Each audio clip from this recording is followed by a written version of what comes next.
Domestic workers in Kuwait. Thank you for watching the videos. I really appreciate it. If you're not already, take a couple of minutes and like or subscribe. Consider possibly. It helps grow the channel and it's much appreciated. And so I want to talk about Kuwait and how in Kuwait there are many allegations of human slavery.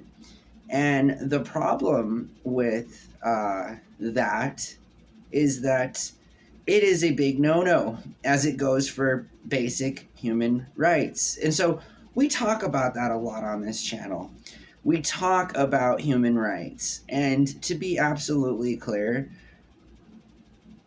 they are more important than anything. They are more important than capitalist ideologies. They transcend governmental agencies, and it is, in fact, the only thing that actually matters. In fact, I'd argue that no one even really cares, obviously, as we can see in many instances around the world, about their government or their leaders or the people who make rules, just so long as that the people that are making them treat their people right. Now, again, there's examples on extreme levels from both ends in terms of how this can be exploited, and most often is at people's expense to take advantage of them, right? And so that being said, it's mandatory that people watching these videos understand where I'm coming from in terms of, human rights are more important than political identification, more important than where you're from. It's so basic that each person born on this planet, in my opinion, is born with unalienable rights, and the least of them, at the very basic, is to be allowed the opportunity to not be a slave, right? So that's like number one. And so in Kuwait, there's a problem, and it's with domestic workers and a government-sponsored program that allows women from underdeveloped countries to work in households for Kuwaiti families. And now, again, the problem, I would argue, is more than the surface that we see, which is Kuwaiti families exploiting apps that are on US-based servers to sell and resell human beings to be slaves, like legit slaves, like do my work for nothing. So much so that it's become embedded in the fabric of social acceptance. There are influencers and content creators who make videos and post them about how they feel they've been done wrong because there are rules that have been made as it concerns domestic workers. The biggest of them being made was the age requirement of 21. And there's actually people my age and younger complaining that their domestic workers are allowed a day off. Again, let's look at who's in charge here, because it certainly isn't the Kuwaiti people.